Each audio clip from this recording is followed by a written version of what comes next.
Our call to worship this morning comes to us from my colleague, Reverend Gretchen Haley in Fort Collins, Colorado.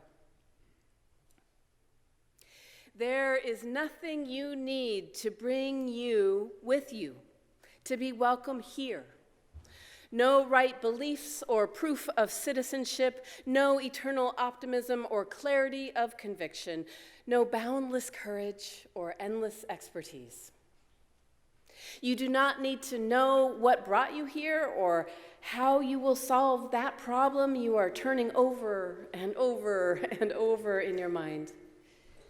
Your bills do not need to be paid, and your checkbook can be a mess, if you keep a checkbook anymore. Your children may have been up half the night. Your hearing aids might not be working, and your knees might be creaking. You do not need to be already perfect or even halfway to belong in this circle where grace meets us, where we are, but does not leave us as it found us. Where love resides in each of us, yet is somehow more than all of us. Where life still pulses and rages and heals and transforms, creating us and this day anew once again. It is good we gather to worship. As Betsy comes forward to light the chalice, we are going to see words on our screen, both in English and in Spanish. One slide now, two slides when we extinguish. I invite you to speak either English or Spanish. No worries about both. I hear that last week when we tried this for the first time, there was some confusion. I am going to speak English today, but I have been practicing my Spanish for us. Here we go. We kindle this flame to remind ourselves of the light of truth, the warmth of community, and the fire of commitment.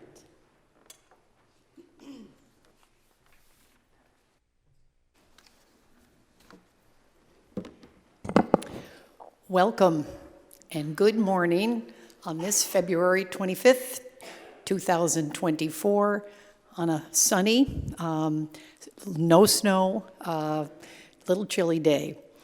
We really welcome all of you that have taken the time and the inspiration to come to the sanctuary, and we welcome all of those of you on live streaming to join us as well.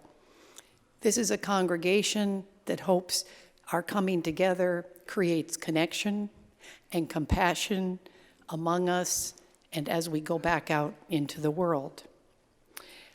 I want to just give you a couple of announcements, and the first one is from Todd Schlossberg. Are you here, Todd? Anyway, this is about the coffee house, which is going to be this Friday, March 1st. All are welcome. It's here in the sanctuary. It's from 7 to 9. You can share a song, a spoken word, or other talent, or just come listen and enjoy the fellowship of being together. Sign-ups for the open mic start at 6:30 before the 7 o'clock coffee hour. All are welcome. I'd ask you to direct your attention to the flowers that are up on the table behind me. You might see that they are kind of gone past. And I want to give a thank you to Deborah, who was doing the flowers today, and she decided instead of spending the $50 on a bouquet of flowers, that she would donate that to the Central World Food Kitchen. And thus, we get to see the still beautiful roses behind me. The theme for today's service is Making a Home, Reflections on Vermont Thus Far. And I do have to say I personalized it a bit. In 1977, I picked Vermont out on a map. I was living in Denmark at the time. And it just appealed to me the water, the mountains, the climate, political, and just the people. However, I laugh when I look at Vermont and wanting to be a Vermonter, and it's very clear, and I'm sure it is to some of you, that unless you are born here, and my husband will attest to this, you'll never be a true Vermonter, but you can try for 50 years. Today we welcome our guest organist, Carl Frandrich, who's up there in the organ. He's also our pianist, and we welcome him. As well, we welcome Molly Mordick over here, who will be leading us in song this morning as James has the Sunday off. We continue to welcome masking in the meeting house. However, as COVID peak season is concluding or going down, we are no longer asking folks to mask, but we do welcome it. And while we're on the topic of welcoming, I wanted to just say that we as a group gathering welcome all ages and all noises that come from all ages. We welcome all bodies, all genders, all beliefs that bring about a better world. If this is your first or second time with us in the sanctuary, a very special welcome to you. We hope your experience here lets you feel that connection and compassion I said before. We invite you to wave your hand as you feel comfortable, letting us see you and letting those seated near you, they might be able to welcome you to today's service. Do we have any newcomers? Ah, yes, I see them. Welcome. Our ambassadors for this Sunday are Betsy Thayer and Doug Watkins. I see Doug in the back. Oh, there's Betsy. They will certainly be down at the coffee hour, which will be downstairs following the service, where they will answer any questions you have, or any of the rest of us would love to connect with you and, be able to have a conversation. You can access our website at uusociety.org. As Unitarians, we strive to be a radically welcoming congregation. We are one people, many beliefs, many origins, genders, sexualities, and cultural identities. We are all growing, all learning, and most of all loved. We welcome all who are welcoming.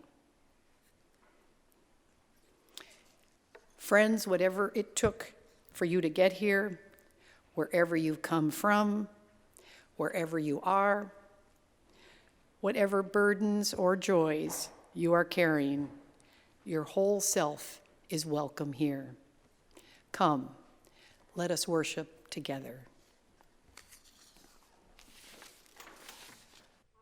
To invite folks from the Eclipse team, as well as children of any and all ages, to come forward for our Time for All Ages story.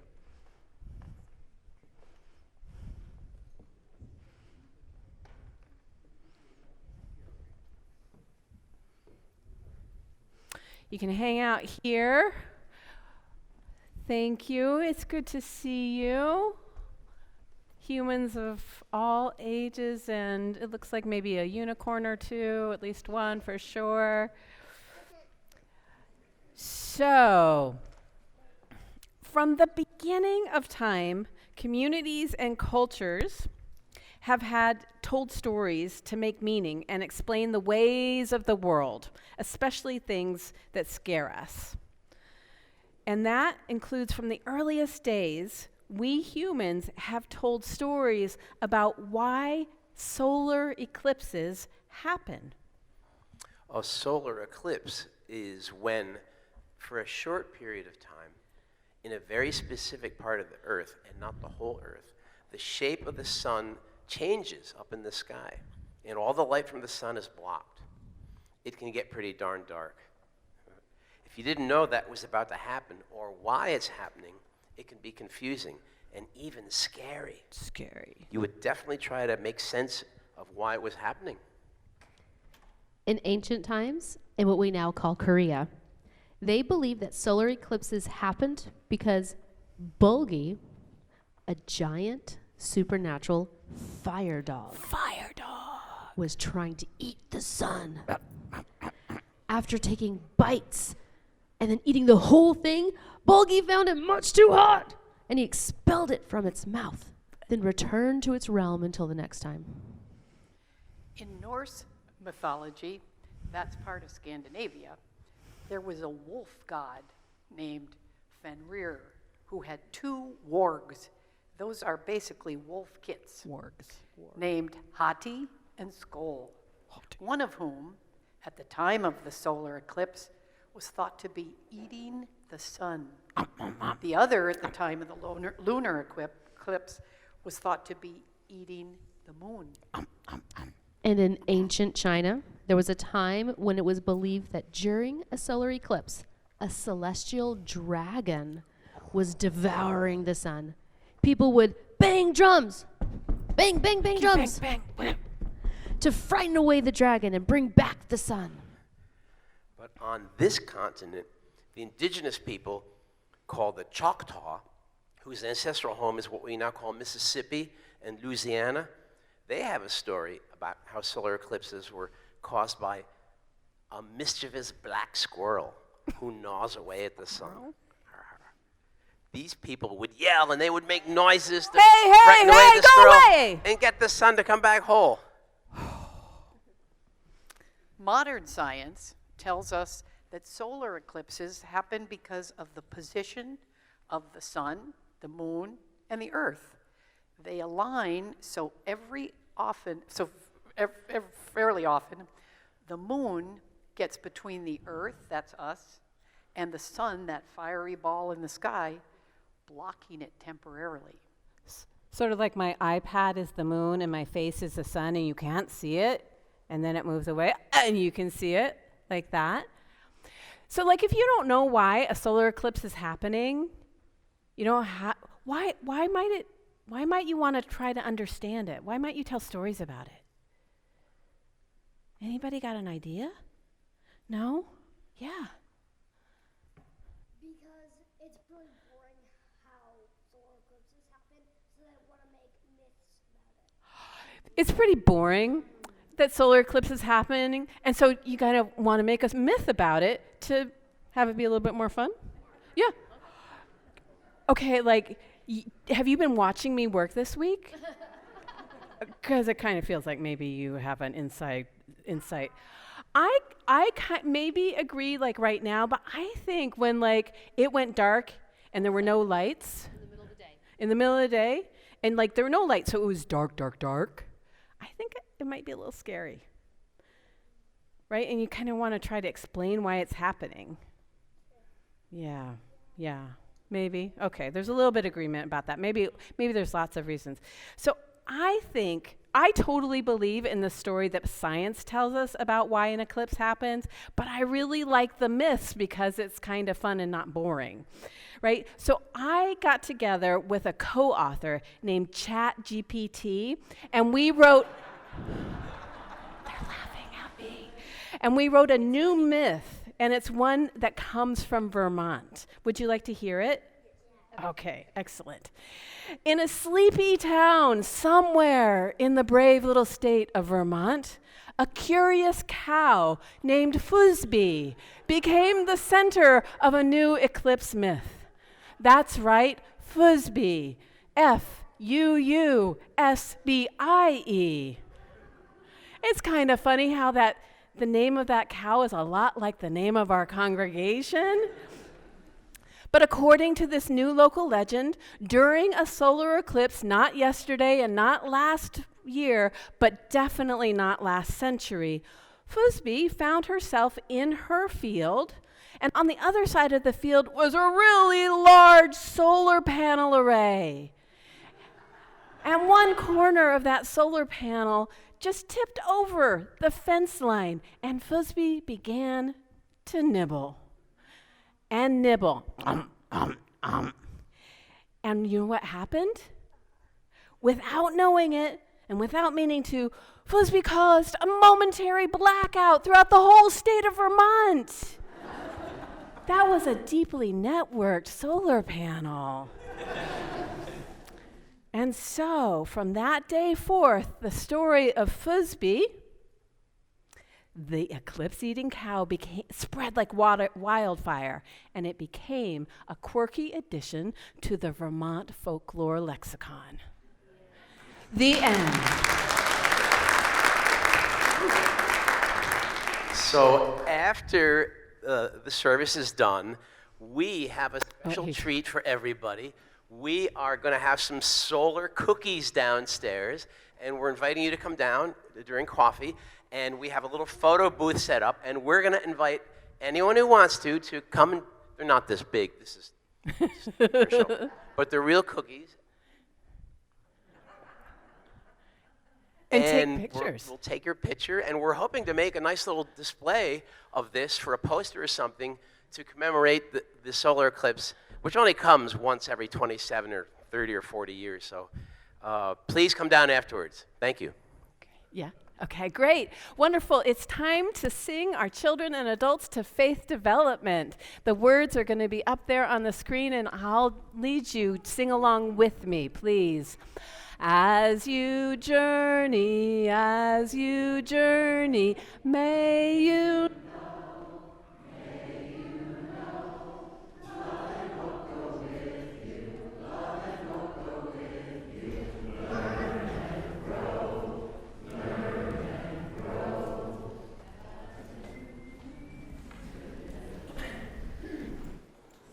I'm going to speak from here now.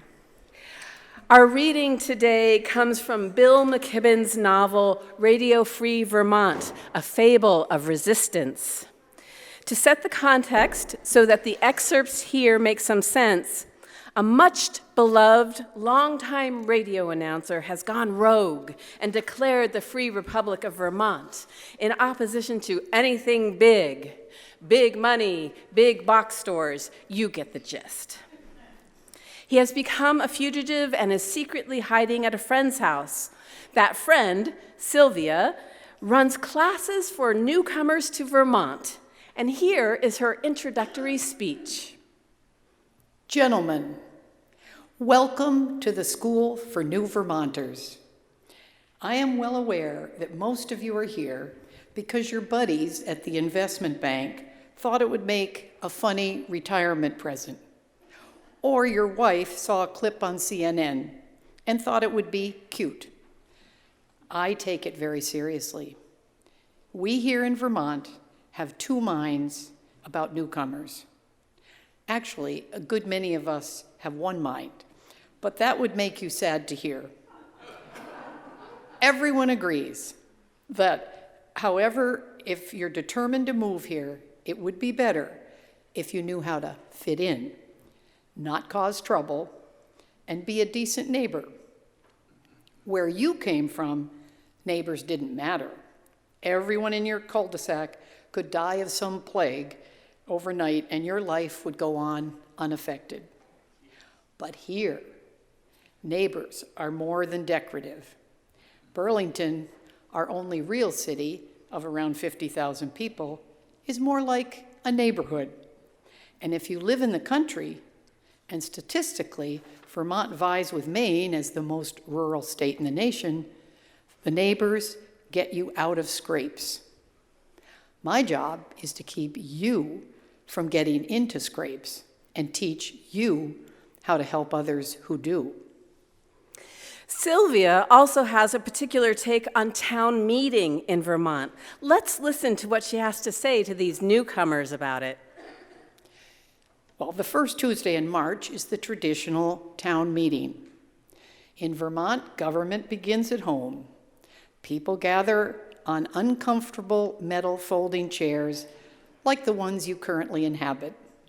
They spend all day discussing whether or not to build the new soccer field, it's time to buy a new grader for the road, or how much the town clerk should be paid. This is a democratic heritage that dates back to the Greeks, and as newcomers to Vermont, You will have a crucial role to play. Can anyone guess? And no one answered.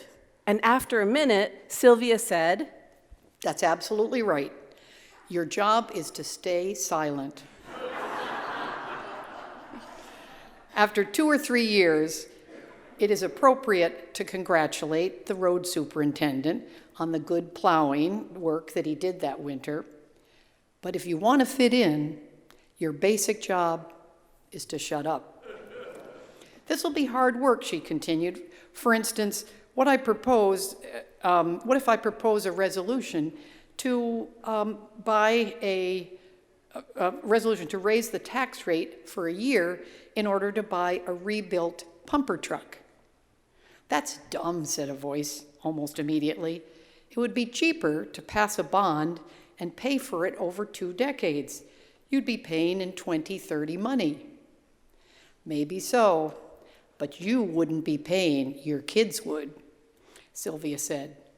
You will notice a Yankee aversion to debt that you may find quaint, but when the economy tanked in 2009, not one Vermont bank went under. There weren't thousands of homes built on spec. Let's keep going. So Sylvia gives them other scenarios, to which the newcomer response is insufficiently Vermont. But she schools them, and then she concludes in this way.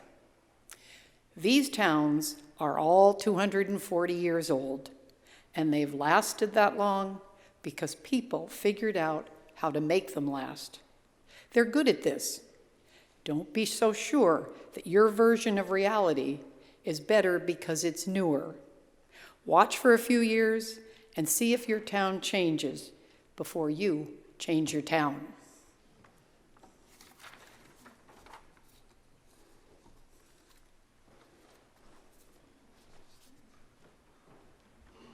Good morning. We are going to sing hymn number 203, All Creatures of the Earth and Sky, from your big hymnal, the big gray hymnal. Please rise as you're willing and able.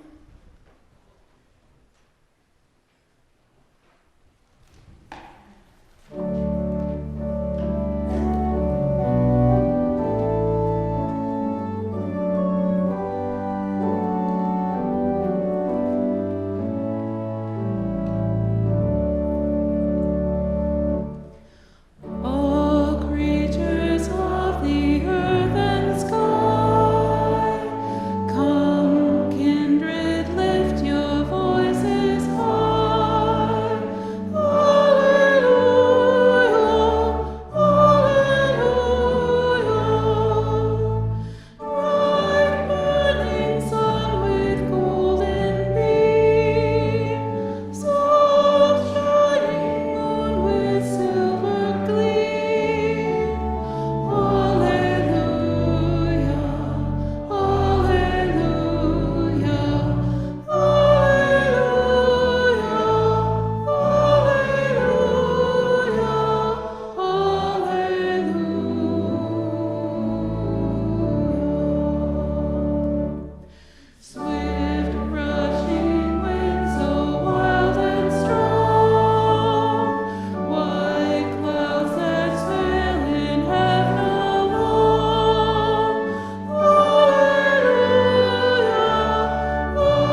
For those of you who don't look at the order of service, the sermon is in two parts today, so just get ready.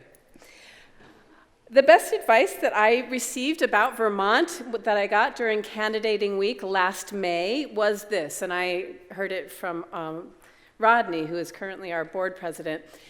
Don't talk critically about anyone with somebody you don't know. It's a small state, and you just might be talking to their cousin or their neighbor.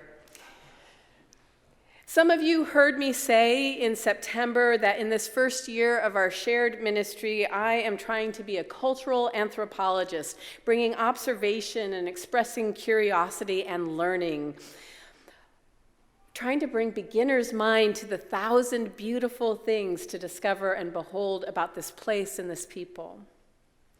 And at this point, 8 months in, I want to share some of my observations, and frankly, I've been really nervous this morning, and I think it's because when I look back 2 years from now, I'm worried that I'm going to sound like a jerk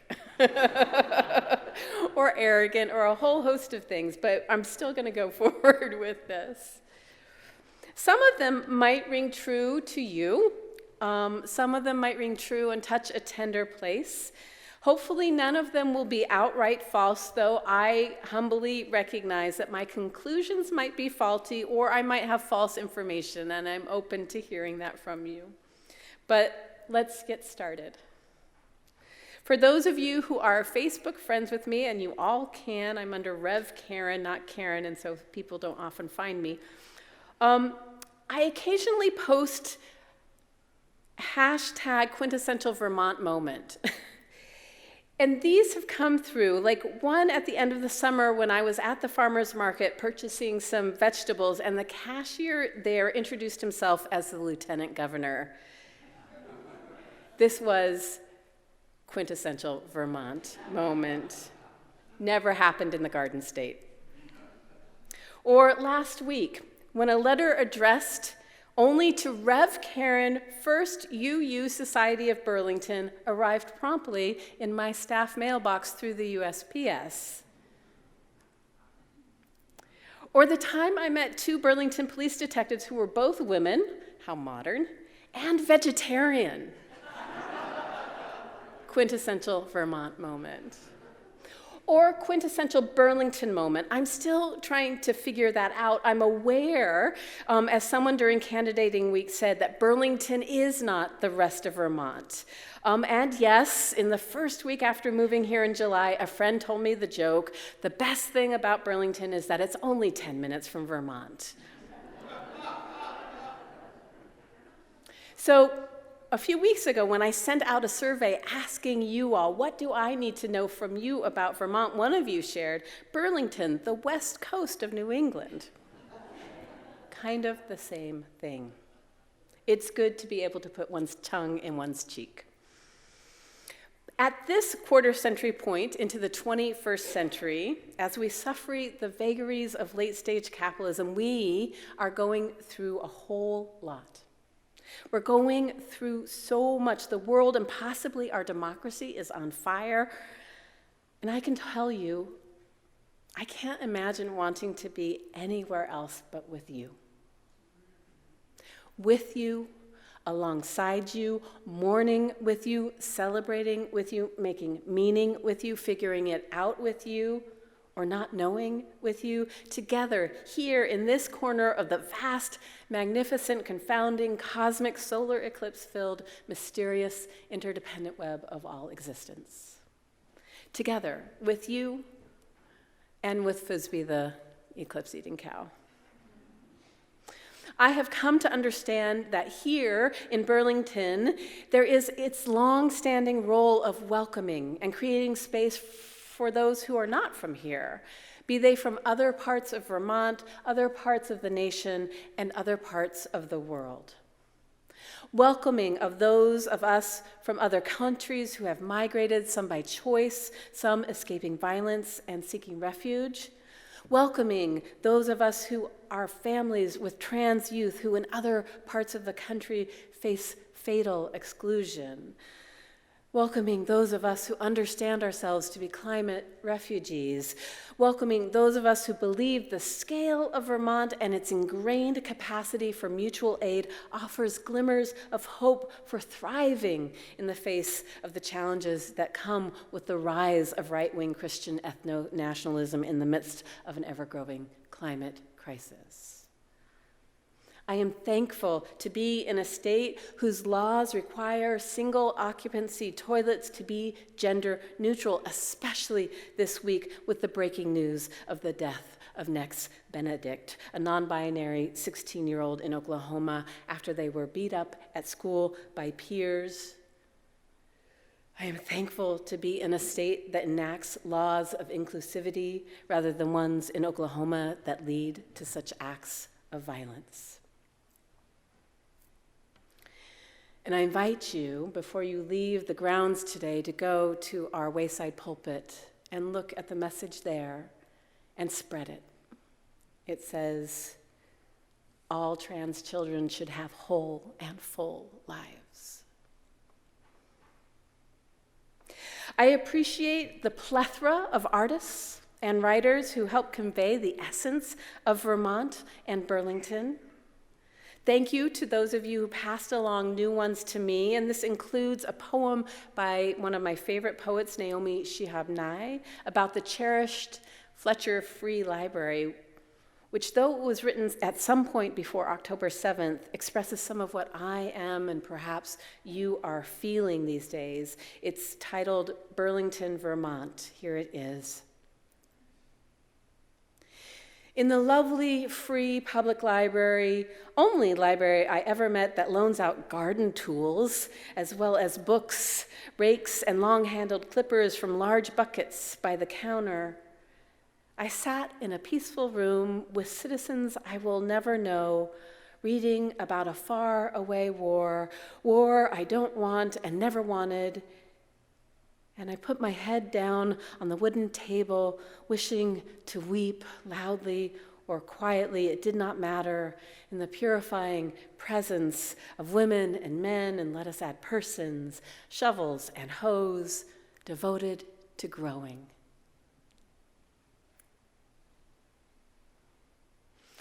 Or also this new to me poem from the late David Budbill, a Vermont writer, farmer, and musician. It's on the top of your order of service. The emperor, his bullies, and henchmen terrorize the world every day, which is why every day we need a little poem of kindness, a small song of peace, a brief moment of joy. Side note, thank you to Elizabeth Marvin, who responded to my survey and suggested that I introduce myself to the works of David Budbill. I just finished reading his posthumously published book, Broken Wing, which I checked out from the Fletcher Free, and I am in love with that book. There are many poets in Vermont. There are many poems about Vermont, some of them by some of you. And here is one, read by its author. First UU member Tricia Knoll. I'll come back after our spiritual practices for the second part of my reflection. I just want to say, Reverend Karen, that the best part of winter to me is when the sap starts to boil. I have a voice disability. It's not cancer. It doesn't hurt. So if you can just kind of let that part of this go. My poem is called Vermont, and my history with the French language is not current, so if I mispronounce anything, Vermont, as Samuel Champlain wrote on a map in 1647. My Vermont is something like old age, wintered in until black bears emerge from hibernation hungry, when ramps carpet the forest floor and woodcocks sky dance, blurting sexy bzzz, bzzz, where the people of Quebec buried their siblings at crossroads under granite stones after the thaw when the service berries bloom. And high school classes explain names like Vergennes, Montpelier, Orléans, and Grand Isle, but not the longevity of poutine on menus and tourtière at Christmas. Feral myths abound around a lake few acknowledge as the sixth Great Lake, where a woman can walk out of a fog and never be noticed. One scholar climbs Hunger Mountain every day to mull the sayings of Chinese hermits who age as forests do. This place is almost empty. You learn to drive without traffic jams to somewhere an hour away to find people you need. You count on plowed roads before noon and smell cow manure as soon as a thaw sets in. You accept fly fishing as a varsity sport. As for climate refugees, burned out and treading water, attracted to this land of so few people, owning 4 winter coats for gradations of frosty to frigid is reasonable. So is hating ticks. This was the home of the man who discovered that each snowflake differs from every other one. We know the muchness of snow. There is much to love. Morgan horses, merino wool socks that are darn tough, ice creams named for rock stars and whose favored flavors earn headstones, where the gods of the valley sleep with the gods of the mountains, and one chapel dedicated to dead dogs. It ain't all heaven. There's some wicked, bad history. February is too long. A skylight helps if it doesn't leak.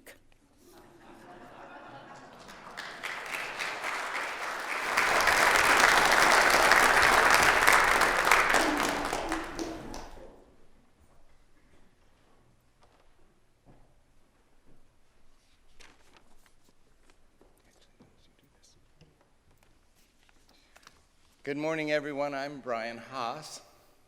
I'm Susie Haas. As Brian and I were preparing this testimonial, we wondered how, in just a few minutes, we could possibly tell you what this congregation has meant to us for the past 37 years, and why we continue to support the First Unitarian Universalist Society of Burlington. Way back in 1985, Susie and I moved here from Colorado to be closer to her family, and that December our son Andrew was born, and although we had family in Vermont and New York, we knew almost no one in Burlington. We had really, I'll be honest with you, we were quite lonely. We were just here alone as a young couple. And back in Colorado, we had attended a small Catholic church with a young, open-minded liberation theology priest. And so we thought that finding a church here might help us to meet people and make friends. Someone suggested that we try that church at the top of Church Street, and we did. And we had never heard of Unitarian Universalism before. We decided to check it out. As we sat in a sunlit pew in the back of this very sanctuary, and we listened to Bob Singhouse deliver one of his sermons, We immediately knew and sensed that we were comfortable and that we had found a home. So here it is, almost 40 years later, and we can't imagine what our lives would have been like without this place. We've valued the ministers who have inspired, challenged, and cared for us. We've appreciated our many friendships with like-minded people, and we are always learning something that raises our awareness with every sermon, e-news blast, notices on Realm and Facebook. Things are happening here, whether focused on climate or social justice, current events, both local and afar. We all thrive by getting involved and bonding together to take action for positive change. And another little piece of history. In November of 2022, I had a stroke, and I lost my vision for 3 days. Due to the quick action of the doctors at UVM Medical Center, who determined what was happening to me and administered a clot-busting drug, most of my vision has returned. And due to Susie's excellent care for me over the following 6 months, and your support of me and of Susie during this period, we've come through this very scary and difficult time, and we are doing very well. So I'm so thankful. Thank you all. I am too. So, during these decades, the inevitable has happened, and we have aged. The one thing that we hear over and over is to keep active, stay busy. Well, the FUUSB keeps us busy. We each have a chalice circle we meet with twice a month. We sing in the choir, we're welcome ambassadors, and Brian is the new treasurer of the society. I helped organize and worked at the Christmas Bazaar, and Brian is on the climate response team working on making our buildings fossil fuel free. I'm on the library committee. Sarah Forbes is spearheading a small group of us to paint the children's library and the new adjoining adult library. Be sure to stop by and check it out on your way to coffee hour around the end of March. So whatever your story is, and whatever brings you to this place, here with us today in this bright, open, sacred space, we believe that this multifaceted First Unitarian Universalist Society is worth supporting and preserving for ourselves, for our children, for the next generation that comes after us. We ask you to join with us in making a generous pledge to support this society. Take it from a couple of old timers. It's probably one of the best investments you'll ever make. All right, thank you. Thank you.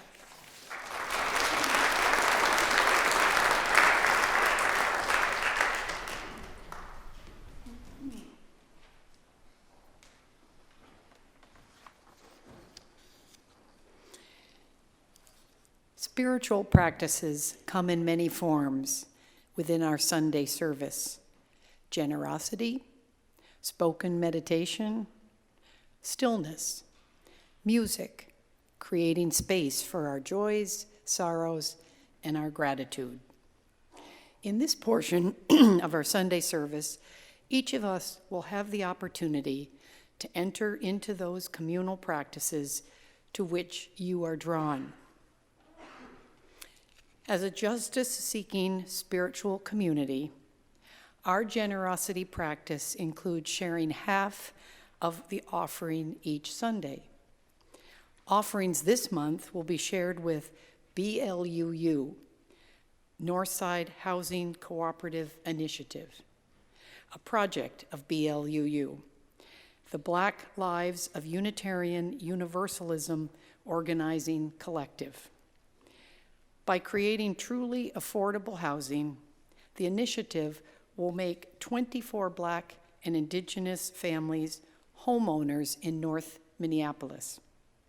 BLUU has secured funding to create the housing.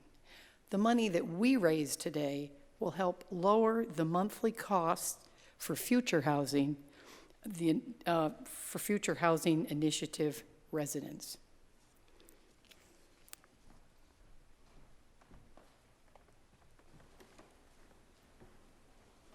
I invite you to find a posture of dignity as we move into a time of prayer or meditation, and an invitation for your body to bring a sense of affirmation, be it sound or movement or silence, whatever your body knows to be true.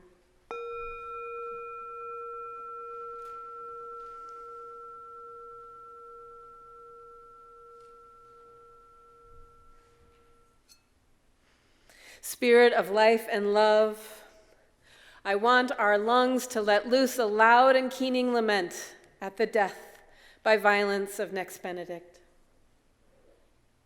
In Oklahoma, not only by their peers, but by the school personnel who failed to call an ambulance, and by the state legislature who passed anti-trans and morally corrupt laws that colluded in this bigotry leading to murder. May Nexus family know the comfort of friends and neighbors and strangers near and far who do not dead name their beloved. May we do all that we can do to let the trans and non-binary youth and adults in our lives know we see them, we see you as whole and holy, just as you are, deserving of full lives unthreatened by bullying peers and bullying laws.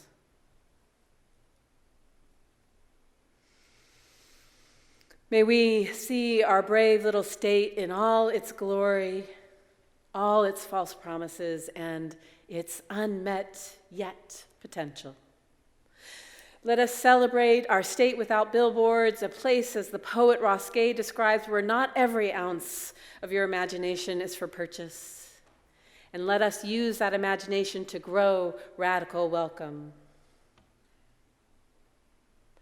Gratitude to the Unitarian Universalist Association of Congregations for their recent clear statement calling for a total and permanent ceasefire in Israel-Palestine.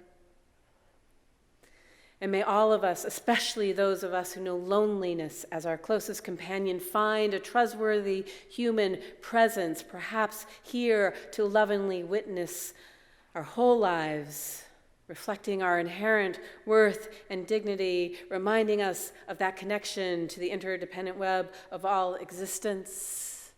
Into this circle of care, we hold First UU member Nancy Helen, who has experienced the death of two sisters dear to her in the past month, one just this past week. We say their names, Miriam Helen Jones and Susan Fitzgerald. And into this circle of care, we hold all the unspoken joys, unspoken sorrows, unspoken gratitudes that swirl within our hearts as we spend the next few moments together in shared stillness, connecting to the prayers only our hearts know until the chime rings again.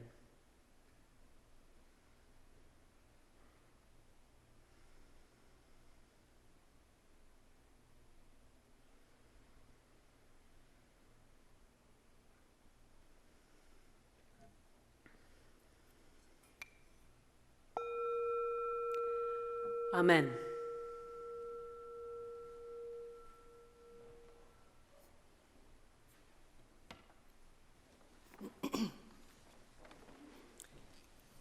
When the music plays, as you are so moved, come forward along the outside aisles, returning to your seats via the center aisle. To the right and left are offertory baskets, which you may pass by or practice a gesture of generosity. There's an option to give online as well. As you move forward toward the front of the sanctuary, where the stone ritual table is, right here, you may find yourself there with someone else, both of you silently marking a joy, a sorrow, or a gratitude in your life. by moving a stone from one of the baskets onto the table, creating a representation of our shared lives at this particular fleeting moment. For those of you who are attending online or who want to remain seated, we invite you to lean into the musical meditation, an opportunity for stillness and centering as it makes sense for you. Come now into a place of peace and holy listening.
Please join me in these words of dedication. You can see them up there. With gratitude, we dedicate these gifts in the service of our mission to inspire growth, care for each other and our community, seek truth, and act for justice.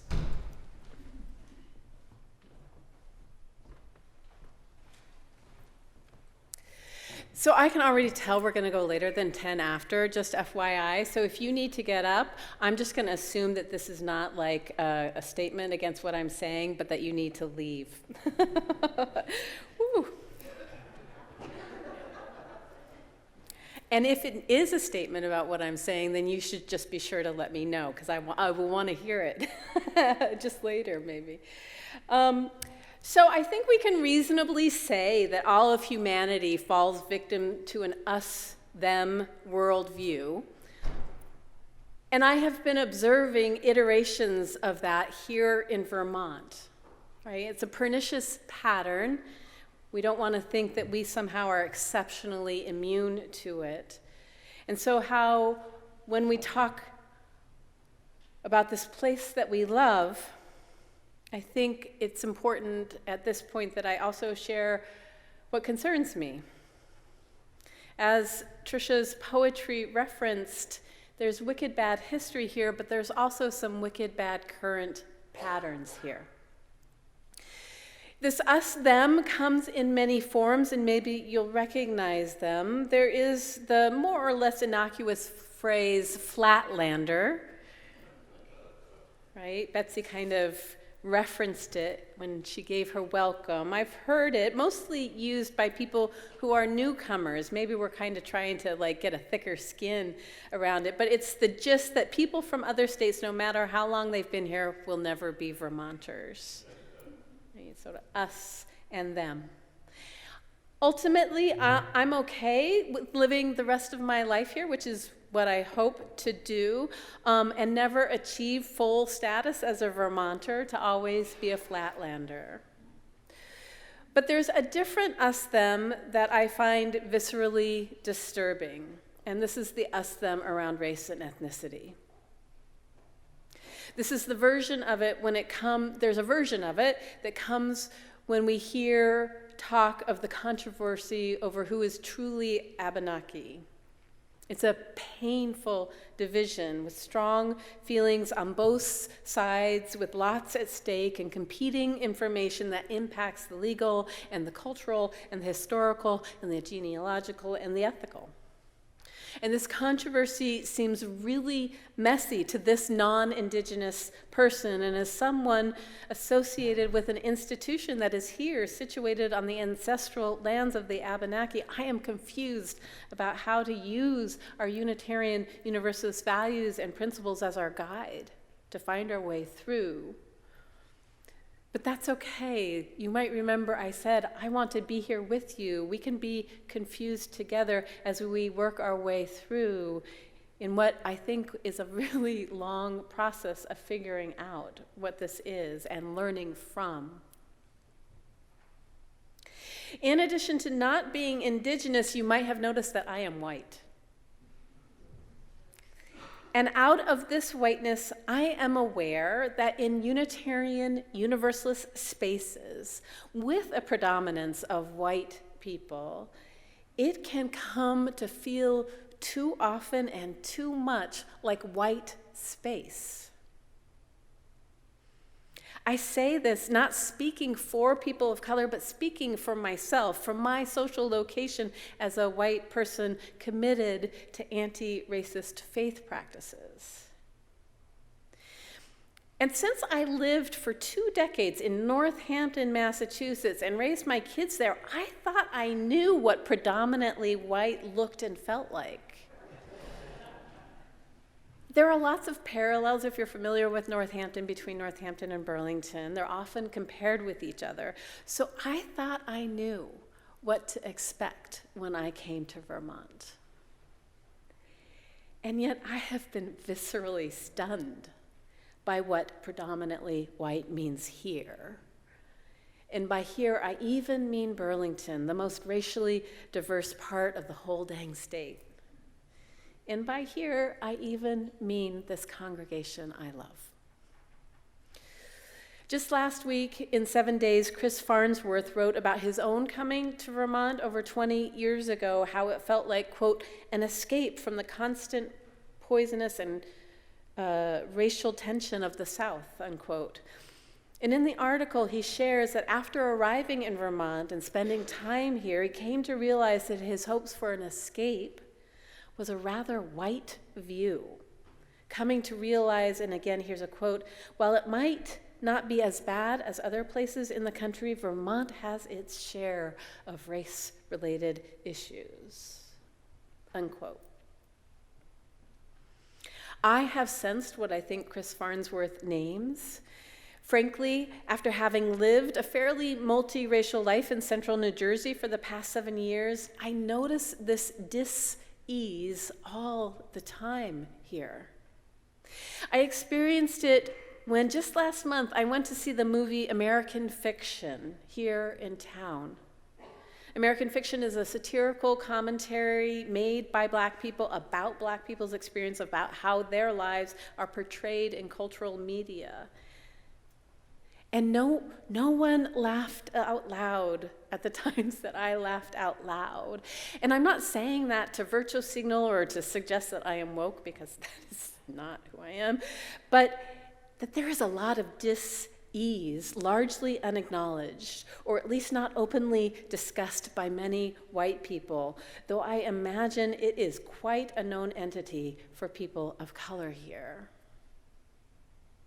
So far, the best description I have come up for this is that it feels like there's a kind of simmering hostility wrapped up in polite white liberality, which on the turn of the dime can become weaponized. If there's institutional or personal embarrassment or shame. And I know that I am mostly speaking about what I think it is like for African Americans in Vermont, by which I do not mean to erase or make invisible the experiences of other people of color, but I do mean to notice the particular dynamic which has a particularly devastating, wicked history in our state and in our nation. And this is not to say that it's impossible to make a good life as a person of color in Vermont. And here, I want to bring my full humility here. I'm not speaking on behalf of people of color. I want to just acknowledge what I'm seeing. From my very limited experience, I see thriving. And again, I recommend to you David Budbill's Broken Wing, not only for its loving, elegant prose about birds, but also for its poignant and matter-of-fact observations for what it means to be a man of color who has lived his life as a farmer in rural Vermont. It is not for me to say that it's impossible for people of color to make a good life here because, one, I'm white, and two, I have not been here long enough, and three, there are and always have been people of color, including those who identify as Black, who are called to make this place home. Thank the goddess. And it is here, with that third point, that I think our Unitarian Universalist aspirations to be a part of building multicultural, beloved community here in Burlington, here within these walls, here on the other side of these walls, means that we have a purpose full of unmet possibility. For we can be part of a different impulse that I have also observed about, if not Vermont, Burlington. And that is about bridging divides and connecting across differences. I want to tell you two stories I have learned. Burlington was once divided by a deep ravine. Old maps don't actually tell us where it started, but we know that it emptied out into the lake where now is the waterfront, but was once a marshy wetland. And the ravine divided this small city east from west, which is to say affluent from poor. The ravine was so deep, that's where the first railroad tracks went and the train station, and it all went inside of it.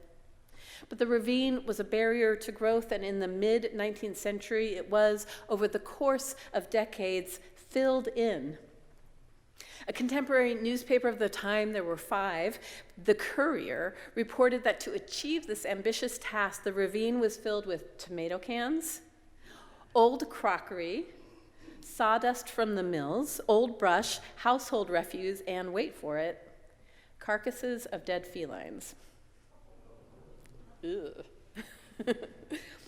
So my takeaway from the story is that while divisions are a part of the Vermont origin story, perhaps alongside that pattern is the Burlington impulse, no matter how clumsy and imperfect, to bridge such divides.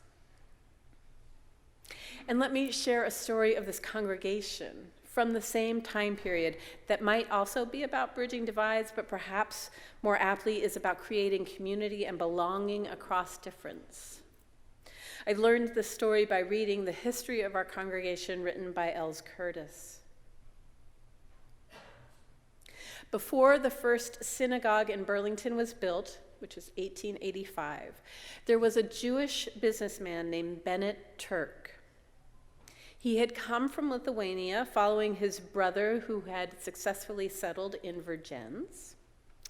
And a third brother, Louis, joined Bennett in Burlington not long after Bennett had established himself here. So Bennett and Louis were here in the 1850s, before the first wave of Lithuanian Jews that settled here in Burlington. And while there were frequent itinerant Jewish peddlers who came into the city, there was no organized Jewish community to which the Turk brothers could belong. Though they did their part, and on Friday evenings, they invited those traveling peddlers to come and celebrate Shabbat in their home, creating minyan.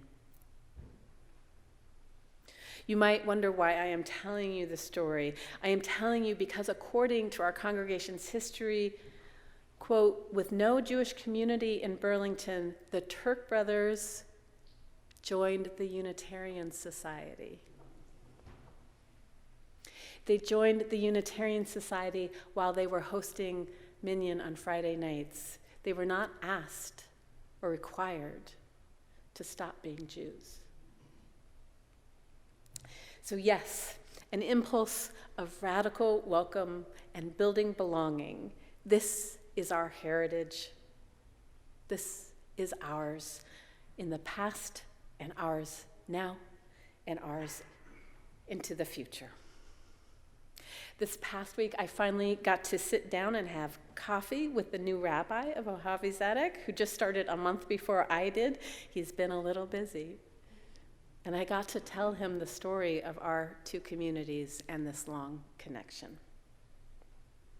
This place, this people, with all its imperfections and its potentials. I love this place and this people. I love you. I love you, we. I love us who are making home here, having come here recently or having been here for generations. We who honor the land and the fact that this place is the ancestral home of the Abenaki who still live here today. We who desperately want to do our part to dissipate that insidious inhospitality that so many people of color report as their experience in this state, in the city, and yes, even in this congregation. We who aspire to be the everyday poem of kindness, the everyday small song of peace, the everyday brief moment of joy that the Vermont poet tells us we all need in the face of the emperor's henchmen and their terrors. That is who we are. That is who we can be. This people, this place. So be it. See to it. Amen.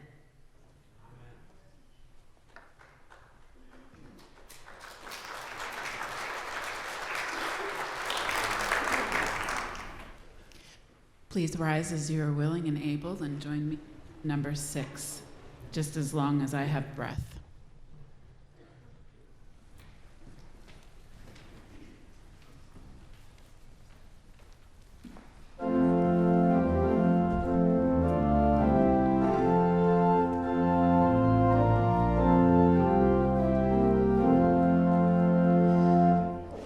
Just as long as I have breath, I must answer yes to life. Though with pain I made my way, still with hope I meet each day.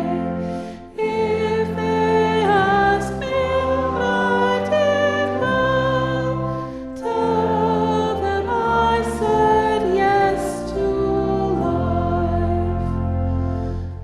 Just as long as vision lasts, I must answer yes to truth. In my dream and in my dark, always that elusive spark. If they ask what I did well, tell them I said yes to truth. Just as long as my heart beats, I must answer yes to love. Disappointment pierced me through, still I kept on loving you. If they ask what I did best, tell them I said yes to love.